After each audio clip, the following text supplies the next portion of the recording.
ನಮಸ್ಕಾರ ಗೆಳೆಯರೇ, ಅಮೋಘ ವರ್ಷ ಕೋಚಿಂಗ್ ಸೆಂಟರ್ಗೆ ನಿಮಗೆಲ್ಲ ಸ್ವಾಗತ. ಇವತ್ತಿನ ದಿನಾಂಕ 12 ಜುಲೈ 2022. ಈ ದಿನದ ಪ್ರಮುಖವಾದಂತಹ ಪ್ರಚಲಿತ ಘಟನೆಗಳ ಟಾಪಿಕ್ಗಳನ್ನು ಡಿಸ್ಕಸ್ ಮಾಡೋಣ.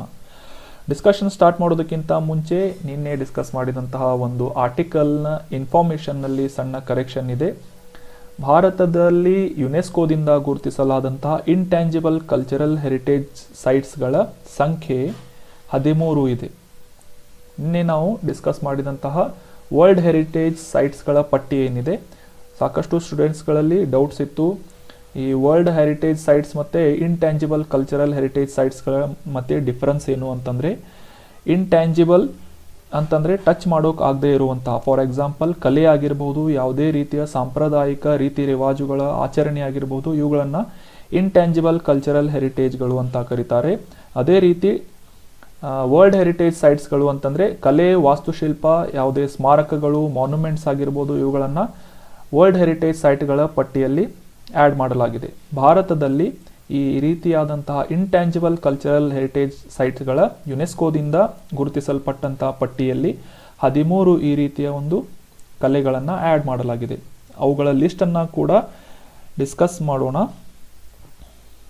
ಈ ಒಂದು ಪಟ್ಟಿಯಲ್ಲಿ 13 ಅಮೂರ್ತ ಸಾಂಸ್ಕೃತಿಕ ಪರಂಪರೆಯ ಯುನೆಸ್ಕೋದ ಒಂದು ಪಟ್ಟಿಯನ್ನು, ಭಾರತದಿಂದ ಗುರುತಿಸಲಾದಂತಹ ಪಟ್ಟಿಯನ್ನು ಆ್ಯಡ್ ಮಾಡಲಾಗಿದೆ. ಇವುಗಳ ಒಂದು ಲಿಸ್ಟ್ ಮತ್ತು ಅವುಗಳನ್ನು ಯಾವ ವರ್ಷದಲ್ಲಿ ಯುನೆಸ್ಕೋ ಪಟ್ಟಿಗೆ ಆ್ಯಡ್ ಮಾಡಲಾಯಿತು ಅಂತ ಒಂದು ಇಯರ್ ಆಫ್ ಇನ್ಸ್ಕ್ರಿಪ್ಷನ್ ಕೂಡ ಇದೆ.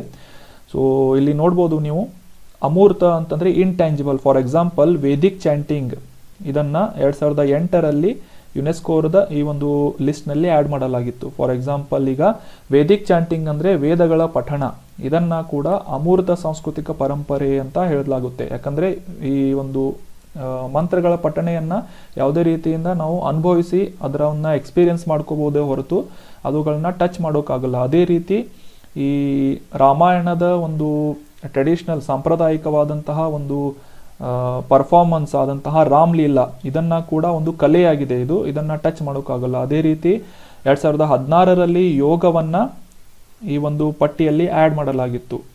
ಈ ಯೋಗವನ್ನು ಎಕ್ಸ್ಪೀರಿಯನ್ಸ್ ಮಾಡುವುದರ ಮುಖಾಂತರ, ಒಂದು ಪರ್ಫಾರ್ಮ್ ಮಾಡುವುದರ ಮುಖಾಂತರ ನಾವು ಅನುಭವಿಸಬಹುದೇ ಹೊರತು ಅದನ್ನು ಟಚ್ ಮಾಡೋಕ್ಕಾಗಲ್ಲ. ಯಾವ ರೀತಿ ವಾಸ್ತುಶಿಲ್ಪಗಳನ್ನು, ಕಲೆ, ಈ ಒಂದು ಮಾನ್ಯುಮೆಂಟ್ಸ್ಗಳನ್ನು ಟಚ್ ಮಾಡಿ ನಾವು ಅನುಭವಿಸಬಹುದು, ಆ ರೀತಿ ಇವುಗಳನ್ನು ಎಕ್ಸ್ಪೀರಿಯನ್ಸ್ ಮುಖಾಂತರ ಮಾತ್ರ ನಾವು ಅನುಭವಿಸಬಹುದಾಗಿದೆ.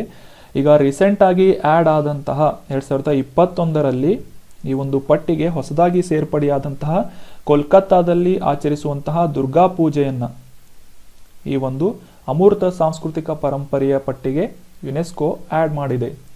ಇನ್ನು ವರ್ಲ್ಡ್ ಹೆರಿಟೇಜ್ ಸೈಟ್ಗಳ ಒಂದು ಲಿಸ್ಟನ್ನು ನಿನ್ನೆ ನಾವು ಡಿಸ್ಕಸ್ ಮಾಡಿದ್ವಿ. ಅದರಲ್ಲಿ 40 ವರ್ಲ್ಡ್ ಹೆರಿಟೇಜ್ ಸೈಟ್ಸ್ಗಳು ಅಂದರೆ ವಿಶ್ವ ಪರಂಪರೆಯ ತಾಣಗಳು ಅಂತ, ಅವುಗಳ ಸರಿಯಾದ ಸಂಖ್ಯೆ 40. ನಿನ್ನೆ ನಾವು ಡಿಸ್ಕಸ್ ಮಾಡಿದ್ವಿ ಇದನ್ನು.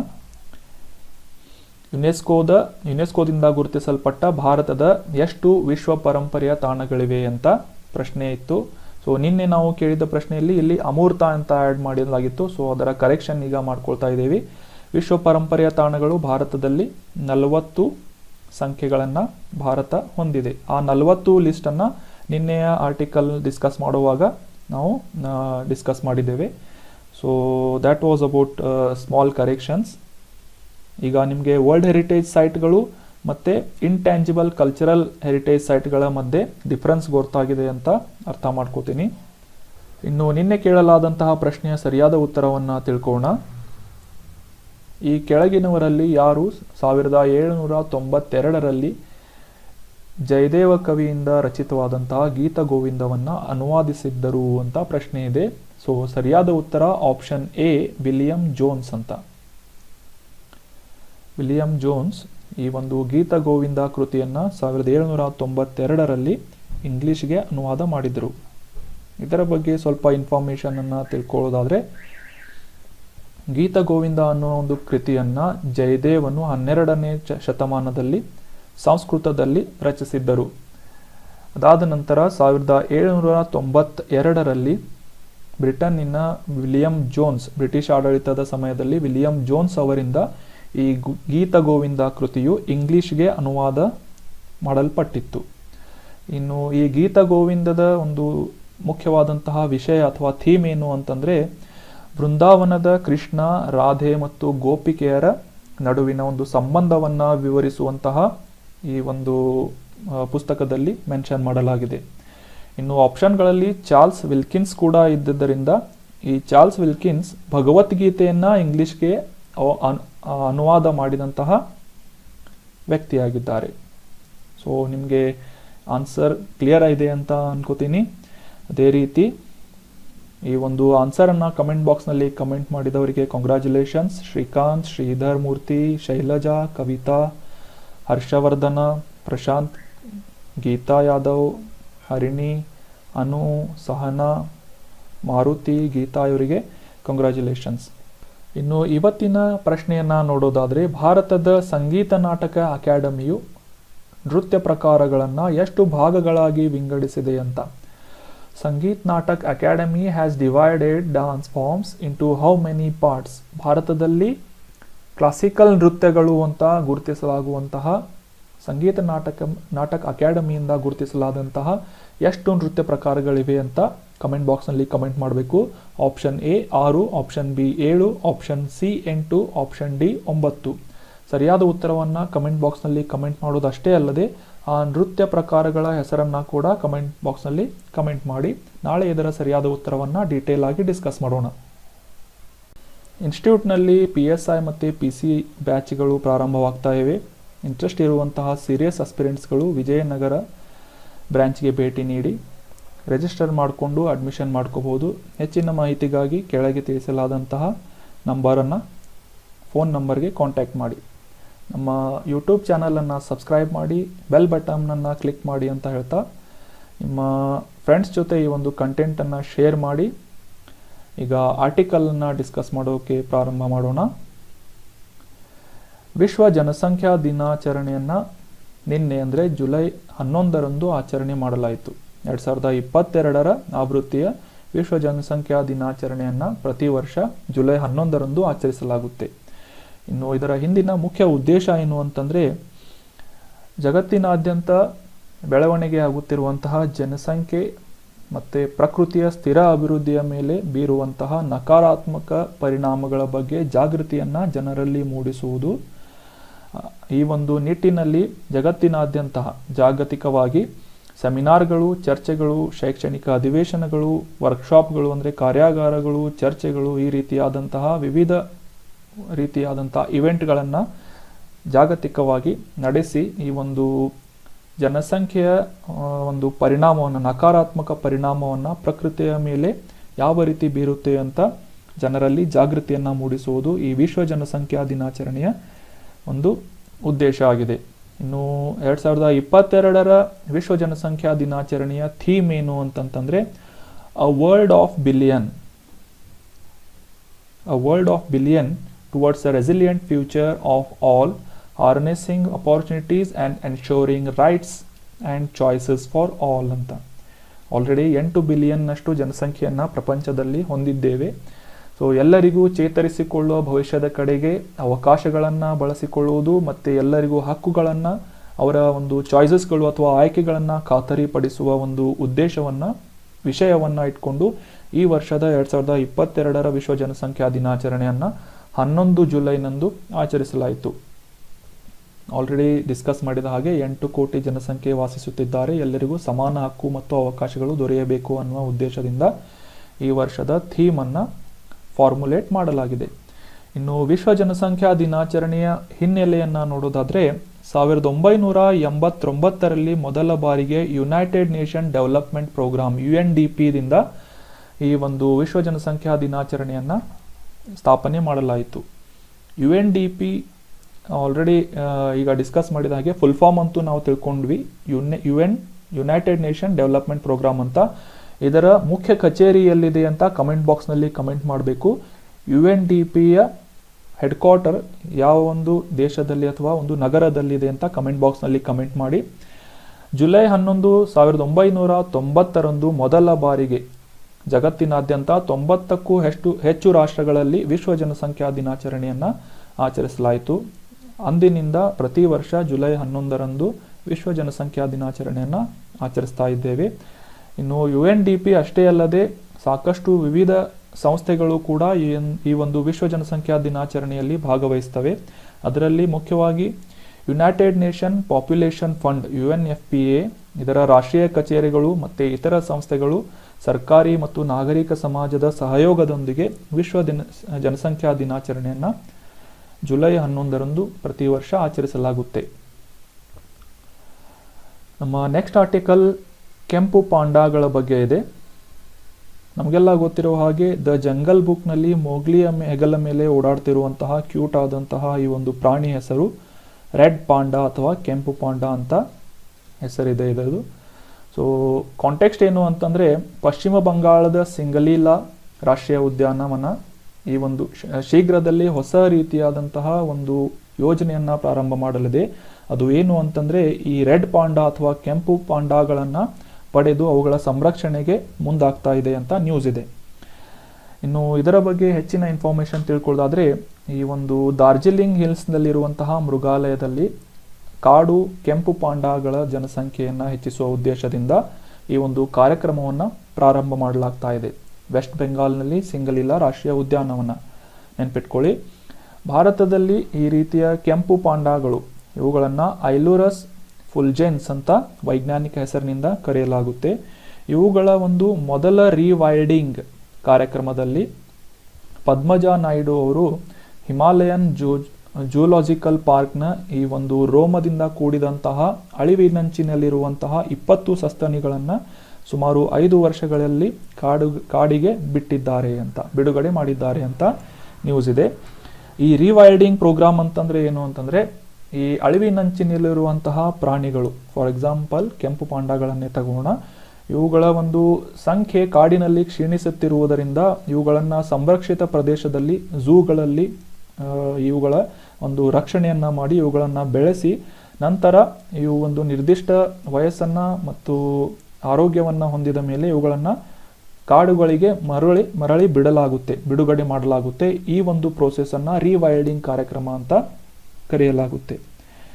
ಅದೇ ರೀತಿ ಈ ಒಂದು ಪಶ್ಚಿಮ ಬಂಗಾಳದ ಕಾಡಿನಲ್ಲಿ ಈ ರೀತಿಯಾದಂತಹ ಸಸ್ತನಿಗಳು ಕಂಡುಬರುವ 2 ಸುರಕ್ಷಿತ ಪ್ರದೇಶಗಳಾದಂತಹ ಸಿಂಗಲೀಲಾ ಮತ್ತು ನಿಯೋರಾ ವ್ಯಾಲಿ ರಾಷ್ಟ್ರೀಯ ಉದ್ಯಾನವನ ನೆನ್ಪಿಟ್ಕೊಳ್ಳಿ. ಪಶ್ಚಿಮ ಬಂಗಾಳದಲ್ಲಿ ಸಿಂಗಲೀಲಾ ಮತ್ತು ನಿಯೋರಾ ವ್ಯಾಲಿ ನ್ಯಾಷನಲ್ ಪಾರ್ಕ್ಸ್ಗಳು ಕಂಡುಬರುತ್ತವೆ. ಈ ರೀತಿಯಾದಂತಹ ಕ್ವಶನ್ಗಳು ಸರ್ವೇ ಸಾಮಾನ್ಯ ಆಗಿವೆ KPSC ಅಥವಾ ಯಾವುದೇ ಕಾಂಪಿಟೇಟಿವ್ ಎಕ್ಸಾಮ್ನಲ್ಲಿ.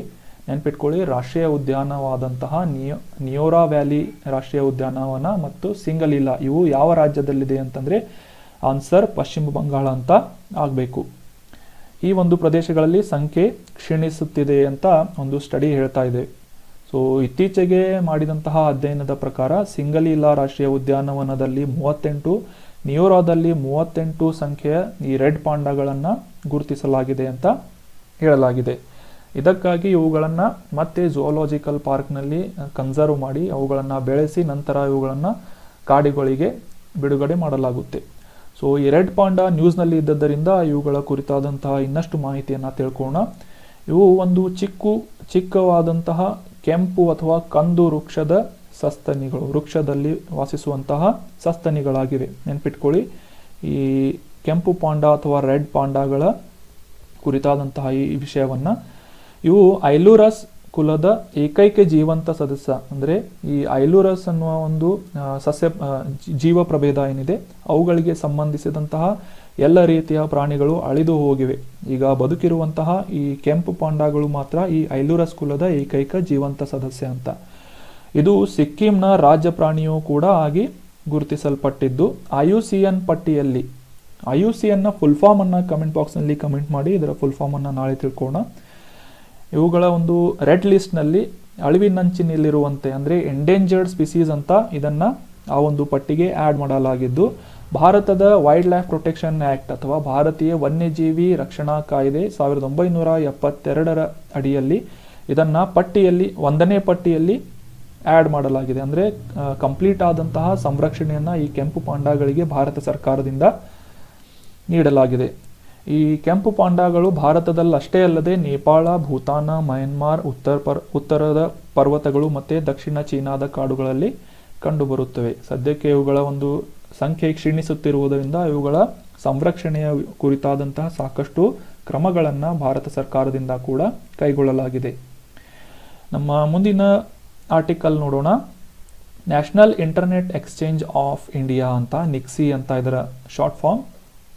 ನ್ಯೂಸ್ ಏನು ಅಂತಂದರೆ, ರೀಸೆಂಟಾಗಿ ಈ ಇಂಟರ್ನೆಟ್ ಪ್ರೊವೈಡ್ ಮಾಡುವಂತಹ ಈ ಸಂಸ್ಥೆ ಏನಿದೆ, ಪಶ್ಚಿಮ ಬಂಗಾಳದ ಹತ್ತಿರದ ಪ್ರದೇಶಗಳಲ್ಲಿ ಇಂಟರ್ನೆಟ್ ಮತ್ತು ಬ್ರಾಡ್ಬ್ಯಾಂಡ್ಗಳ ಸೇವೆಯನ್ನು, ಅವುಗಳ ಒಂದು ಗುಣಮಟ್ಟವನ್ನು ಸುಧಾರಿಸಲು ಮುಖ್ಯವಾಗಿ ದುರ್ಗಾಪುರ್ ಮತ್ತು ಬರ್ಧಮಾನ್ಗಳಲ್ಲಿ ಈ ಒಂದು ಊರಿನಲ್ಲಿ ಇಂಟರ್ನೆಟ್ ಎಕ್ಸ್ಚೇಂಜ್ಗಳ ಒಂದು ಈ ಡಿಜಿಟಲ್ ಪೇಮೆಂಟ್ ಗೇಟ್ವೇಯನ್ನು ಕೂಡ ಪ್ರಾರಂಭ ಮಾಡಲಿದೆ.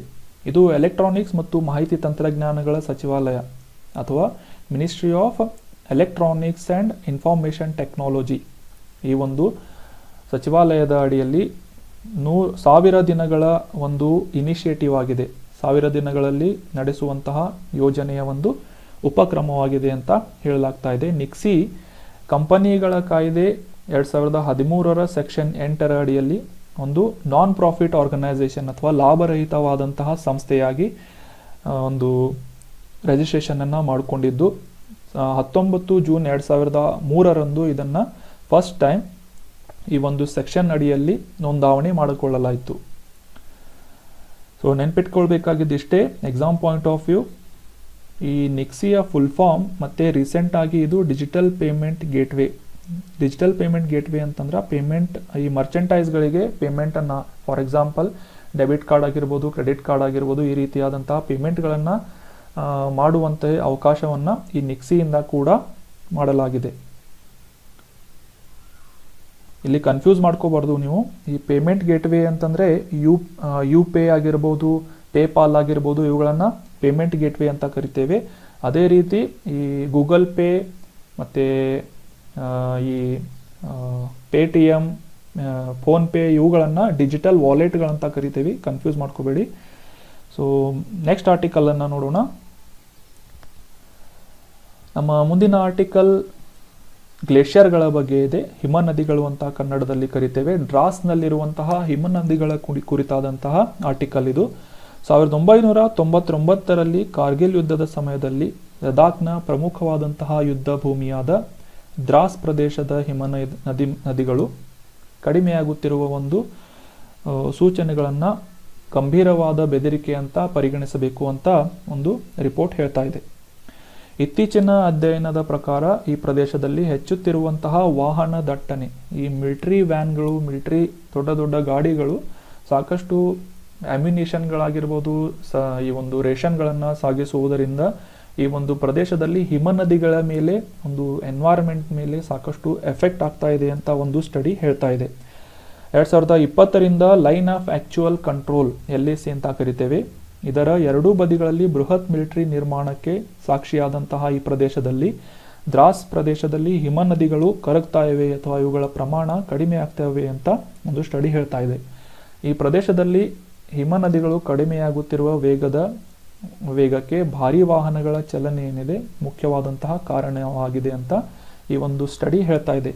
Exam point of view important ಆದಂತಹ ಒಂದು ಪಾಯಿಂಟ್ ಏನು ಅಂತಂದರೆ, ದ್ರಾಸ್ ಪ್ರದೇಶ ಎಲ್ಲಿ ಕಂಡುಬರುತ್ತೆ ಮತ್ತು ಗ್ಲೇಷಿಯರ್ಗಳ ಬಗ್ಗೆ ನೀವು GK ಅಥವಾ ನಿಮ್ಮ ಸ್ಟ್ಯಾಟಿಕ್ ಪಾರ್ಟ್ನಲ್ಲಿ, ಜಾಗ್ರಫಿಯ ಸ್ಟ್ಯಾಟಿಕ್ ಪಾರ್ಟ್ನಲ್ಲಿ ಹಿಮನದಿಗಳು ಅಥವಾ ಗ್ಲೇಷಿಯರ್ಸ್ಗಳ ಕುರಿತಾದಂತಹ ಇನ್ಫಾರ್ಮೇಷನನ್ನು ಮತ್ತೆ ರಿವೈಸ್ ಮಾಡಿ ಅಂತ ಹೇಳ್ತಾ ಮುಂದಿನ ಆರ್ಟಿಕಲ್ಗೆ ಹೋಗೋಣ. ಮಲೇಷ್ಯಾ ಓಪನ್ ಬ್ಯಾಡ್ಮಿಂಟನ್ ರೀಸೆಂಟಾಗಿ ಕನ್ಕ್ಲೂಡ್ ಆಯಿತು. 2022ರ ಆವೃತ್ತಿಯ ಈ ಮಲೇಷ್ಯಾ ಓಪನ್ ಅಥವಾ ಪೆಟ್ರೋನಾಸ್ ಮಲೇಷ್ಯಾ ಓಪನ್ 2022 ಅಂತ ಕೂಡ ಈ ಒಂದು ಪಂದ್ಯಾವಳಿಯನ್ನು ಕರೆಯಲಾಗುತ್ತೆ. ಈ ಒಂದು ಪಂದ್ಯಾವಳಿಯನ್ನು ಮಲೇಷ್ಯಾದ ಕೌಲಾಲಂಪುರದ ಆಕ್ಸಿಯಾಟಾ ಅರೇನಾದಲ್ಲಿ ನಡೆಸಲಾಗಿತ್ತು. ಇದರ ವಿನ್ನರ್ಸ್ಗಳ ಕೂಡ ಡೀಟೇಲ್ಗಳನ್ನು ಕೂಡ ನೆಕ್ಸ್ಟ್ ಸ್ಲೈಡ್ನಲ್ಲಿ ಡಿಸ್ಕಸ್ ಮಾಡೋಣ. 2022ರ ಈ ಒಂದು ಆವೃತ್ತಿಯ ಈ ಪಂದ್ಯಾವಳಿಯನ್ನು BWF ಅಥವಾ ಬ್ಯಾಡ್ಮಿಂಟನ್ ವರ್ಲ್ಡ್ ಫೆಡರೇಷನ್ ಮುಖಾಂತರ ಒಂದು ಅನುಮತಿಯೊಂದಿಗೆ ಪ್ರಾರಂಭ ಮಾಡಲಾಗಿತ್ತು. 1937ರಿಂದ ನಡೆಯುವಂತಹ ಈ ಮಲೇಷ್ಯಾ ಓಪನ್ ಚಾಂಪಿಯನ್ಶಿಪ್ಗಳ ಭಾಗವಾಗಿ ಈ ಪೆಟ್ರೋನಾಸ್ ಮಲೇಷ್ಯಾ ಓಪನ್ 2022 ಆಯೋಜನೆ ಮಾಡಲಾಗಿತ್ತು. ಇನ್ನು ಈ ಆಕ್ಸಿಯಾಟಾ ಅರೇನಾ, ಈ ಒಂದು ಪಂದ್ಯಾವಳಿ ನಡೆಯುವಂತಹ ಸ್ಥಳವನ್ನು ಆಕ್ಸಿಯಾಟಾ ಅರೇನಾ ಅಂತ ಕರೀತಾರೆ. ಈ ಪಂದ್ಯಾವಳಿ 28 ಜೂನ್ನಿಂದ 3 ಜುಲೈವರೆಗೆ ನಡೆದು ಈಗ ಕಂಪ್ಲೀಟ್ ಆಗಿದೆ. ಇದರ ಒಟ್ಟು ಬಹುಮಾನದ ಮೊತ್ತ ಎಷ್ಟು ಅಂದರೆ $6,75,000 US ಬಹುಮಾನದ ಅಮೌಂಟ್ ಈ ಒಂದು 2022ರ ಆವೃತ್ತಿಯ ಮಲೇಷ್ಯಾ ಓಪನ್ ಬ್ಯಾಡ್ಮಿಂಟನ್ ಟೂರ್ನಾಮೆಂಟ್ನದ್ದಾಗಿತ್ತು. ಇನ್ನು ವಿನ್ನರ್ಸ್ಗಳ ಬಗ್ಗೆ ಕೆಲವೊಮ್ಮೆ ಎಕ್ಸಾಮ್ನಲ್ಲಿ ಕೇಳ್ಬೋದು, ಅಷ್ಟೊಂದು ಇಂಪಾರ್ಟೆಂಟ್ ಆಗಿಲ್ಲ ಮಲೇಷ್ಯಾ ಓಪನ್ ಬ್ಯಾಡ್ಮಿಂಟನ್, ಆದರೂ ಒಮ್ಮೆ ಗೋತ್ರು ಮಾಡೋದ್ರಿಂದ ನಮಗೆ ಏನು ಸಮಸ್ಯೆ ಇರೋದಿಲ್ಲ. ಪುರುಷರ ಸಿಂಗಲ್ಸ್ ಪ್ರಶಸ್ತಿಯನ್ನು ಪಡೆದಂತಹ ವ್ಯಕ್ತಿ ಅಂತಂದರೆ ಆಟಗಾರ ವಿಕ್ಟರ್ ಎಕ್ಸೆಲ್ಸೆನ್ ಇವರು ಡೆನ್ಮಾರ್ಕ್ ದೇಶದವರು.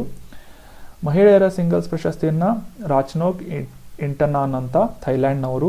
ಪುರುಷರ ಡಬಲ್ಸನ್ನು ಜಪಾನಿನ ಟಕುರೋ ಹಾಕಿ ಅಂತ ಯುಗೋ ಕೋಬ್ಯಾಶಿ ಇವರು ಪುರುಷರ ಡಬಲ್ಸನ್ನು ಚಾಂಪಿಯನ್ಸನ್ನು ಗೆದ್ದಿದ್ರೆ, ಮಹಿಳೆಯರ ಡಬಲ್ಸ್ ಚಾಂಪಿಯನ್ಸನ್ನು ಇಂಡೋನೇಷ್ಯಾದ ಅಪ್ರಿಯಾನ್ ರಹಾಯು ಮತ್ತು ಸಿತಿ ಫಾಡಿಯಾ ಸಿಲ್ವಾ ರಾಮದಂತಿ ಅವರು ಈ ಅವಾರ್ಡನ್ನು ವಿಜೇತರಾಗಿ ಹೊರಹೊಮ್ಮಿದ್ದಾರೆ. ಇನ್ನು ಮಿಶ್ರ ಡಬಲ್ಸ್ ಅಂತಂದರೆ ಮಹಿಳಾ ಮತ್ತು ಪುರುಷರ ಒಂದು ಮಿಶ್ರ ಡಬಲ್ಸ್ನಲ್ಲಿ ಚೀನಾದ ಜೆಂಗ್ ಸಿವೆ ಮತ್ತು ಹುವಾಂಗ್ ಯಾಕಿಯಾಂಗ್ ಇವರು ಈ ವಿಜೇತರಾಗಿ ಈ ಒಂದು ಬ್ಯಾಡ್ಮಿಂಟನ್ ಟೂರ್ನಾಮೆಂಟ್ನಲ್ಲಿ ಪ್ರಶಸ್ತಿಯನ್ನು ಪಡೆದಿದ್ದಾರೆ.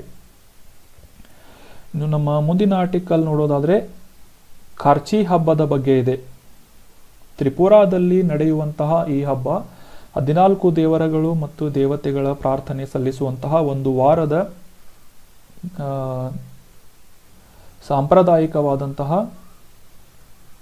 ಕಯೇರ್ಪುರ್ನಲ್ಲಿ ನಡೆಯುವಂತಹ ಹಬ್ಬಕ್ಕೆ ಸಾವಿರಾರು ಭಕ್ತರು ಸೇರುವುದರೊಂದಿಗೆ ಪ್ರಾರಂಭವಾಗಿದೆ ಅಂತ ನ್ಯೂಸ್ ಇದೆ. ನೆನ್ಪಿಟ್ಕೊಳ್ಳಿ, ಖಾರ್ಚಿ ಹಬ್ಬ ಎಲ್ಲಿ ನಡೆಯುತ್ತೆ ಅಂತಂದರೆ ತ್ರಿಪುರಾದಲ್ಲಿ ಅಂತ ನೀವು ಆನ್ಸರ್ ಮಾಡಬೇಕು. ಮ್ಯಾಚ್ ದ ಫಾಲೋಯಿಂಗ್ಸ್ಗಳಲ್ಲೂ ಈ ರೀತಿಯಾದಂತಹ ಕ್ವಶನ್ಗಳನ್ನು ಕೇಳ್ಬೋದು. ಯಾವುದಾದ್ರೂ ಒಂದು 4 ಹಬ್ಬಗಳನ್ನು ಒಂದು ಲೈನ್ನಲ್ಲಿ ಕೊಟ್ಟು ಇನ್ನೊಂದು ಲೈನ್ನಲ್ಲಿ. ನಮ್ಮ ನೆಕ್ಸ್ಟ್ ಆರ್ಟಿಕಲ್ ಖಾರ್ಚಿ ಹಬ್ಬದ ಬಗ್ಗೆ ಇದೆ. ನೆನ್ಪಿಟ್ಕೊಳ್ಳಿ, ಖಾರ್ಚಿ ಹಬ್ಬವನ್ನು ತ್ರಿಪುರಾದಲ್ಲಿ ಆಚರಿಸಲಾಗುತ್ತೆ. ಕಾಂಟೆಕ್ಸ್ಟ್ ಏನು ಅಂತಂದರೆ 14 ದೇವರುಗಳು ಮತ್ತು ದೇವತೆಗಳಿಗೆ ಪ್ರಾರ್ಥನೆ ಸಲ್ಲಿಸುವಂತಹ ಒಂದು ವಾರದಷ್ಟು ದಿನಗಳು ನಡೆಯುವಂತಹ ಸಾಂಪ್ರದಾಯಿಕವಾದಂತಹ ತ್ರಿಪುರಾದಲ್ಲಿ ನಡೆಯುವಂತಹ ಖಾರ್ಚಿ ಹಬ್ಬ ಖಯೇರ್ಪುರದಲ್ಲಿ, ತ್ರಿಪುರಾದ ಪೂರ್ವದ ಹೊರವಲಯದಲ್ಲಿರುವಂತಹ ಖಯೇರ್ಪುರ್ನಲ್ಲಿ ಜರುಗಿತ್ತು ಅಂತ ನ್ಯೂಸ್ ಇದೆ. ಸಾವಿರಾರು ಭಕ್ತರು ಕೂಡ ಈ ಒಂದು ಖಾರ್ಚಿ ಹಬ್ಬದಲ್ಲಿ ಭಾಗವಹಿಸಿರುತ್ತಾರೆ. ಖಾರ್ಚಿ ಹಬ್ಬ ಮುಖ್ಯವಾಗಿ ಒಂದು ಬುಡಕಟ್ಟು ಸಮುದಾಯಕ್ಕೆ ಸಂಬಂಧಿಸಿದಂತಹ ಹಬ್ಬವಾಗಿದ್ದು, ಹಿಂದೂ ಧರ್ಮದ ಮೂಲವನ್ನು ಪಡೆದು ಈ ಒಂದು ಹಬ್ಬವನ್ನು ತ್ರಿಪುರಾದಲ್ಲಿ ಆಚರಿಸಲಾಗುತ್ತೆ. ಈ ಹಬ್ಬದಲ್ಲಿ ಭಾರತ ಅಷ್ಟೇ ಅಲ್ಲದೆ ನೆರೆಯ ರಾಷ್ಟ್ರವಾದಂತಹ ಬಾಂಗ್ಲಾದೇಶದಿಂದ ಕೂಡ ಸಾಕಷ್ಟು ಭಕ್ತರು ಮತ್ತು ಸಾಧುಗಳು ಈ ಉತ್ಸವದಲ್ಲಿ ಭಾಗವಹಿಸ್ತಾರೆ. ಇನ್ನು ತ್ರಿಪುರಾ ರಾಜ್ಯ ನ್ಯೂಸ್ನಲ್ಲಿದ್ದರಿಂದ ಇದರ ಕುರಿತಾದಂತಹ ಕೆಲವು ಇನ್ಫಾರ್ಮೇಷನ್ಗಳನ್ನು ಡಿಸ್ಕಸ್ ಮಾಡೋಣ. ತ್ರಿಪುರಾದ ರಾಜಧಾನಿ ನಮಗೆಲ್ಲ ಗೊತ್ತಿರುವ ಹಾಗೆ ಅಗರ್ತಲಾ. ಸದ್ಯದ ಮುಖ್ಯಮಂತ್ರಿ ಡಾಕ್ಟರ್ ಮಾಣಿಕ್ ಸಹಾ ಅಂತ, ರಾಜ್ಯಪಾಲ ಸತ್ಯದೇವ್ ನಾರಾಯಣ್ ಆರ್ಯ ಅಂತ. ಮ್ಯಾಪ್ ಅನ್ನು ನೋಡೋದಾದ್ರೆ ನಾರ್ತ್ ಈಸ್ಟ್ ಝೋನ್ನಲ್ಲಿ ಭಾರತದ ಈಶಾನ್ಯ ಭಾಗದಲ್ಲಿ ಈ ತ್ರಿಪುರಾ ಬರುತ್ತೆ. ಎಲ್ಲಿ ಅಂತಂದರೆ ಈಶಾನ್ಯದ ದಕ್ಷಿಣ ಭಾಗಕ್ಕೆ ತ್ರಿಪುರಾ ರಾಜ್ಯ ಲೊಕೇಟ್ ಆಗಿದೆ. ಇದರ ನೆರೆಹೊರೆಯ ರಾಜ್ಯಗಳನ್ನು ನೋಡೋದಾದರೆ ಪೂರ್ವದಲ್ಲಿ ಮಿಜೋರಾಂ ಮತ್ತು ಉತ್ತರದಲ್ಲಿ ಆಸಾಂ ರಾಜ್ಯಗಳೊಂದಿಗೆ ತನ್ನ ಗಡಿಯನ್ನು ಹಂಚಿಕೊಳ್ಳುತ್ತೆ. ಅಷ್ಟೇ ಅಲ್ಲದೆ ಇದು ಅಂತಾರಾಷ್ಟ್ರೀಯ ಗಡಿಯನ್ನು ಕೂಡ ಬಾಂಗ್ಲಾದೇಶದೊಂದಿಗೆ ಹಂಚಿಕೊಳ್ಳುತ್ತೆ. ಇದರ ರಾಜಧಾನಿ ಆಲ್ರೆಡಿ ತಿಳಿಸಿದ ಹಾಗೆ ಅಗರ್ತಲಾ ಇಲ್ಲಿದೆ ನೋಡಿ. So that was all about today's discussion friends. Discussion ಮಾಡುವಾಗ ಕೇಳಿದಂತಹ ಪ್ರಶ್ನೆಗಳಿಗೆ ಸರಿಯಾದ ಉತ್ತರವನ್ನು ಕಮೆಂಟ್ ಮಾಡಿ. Thank you so much for joining. Have an awesome day.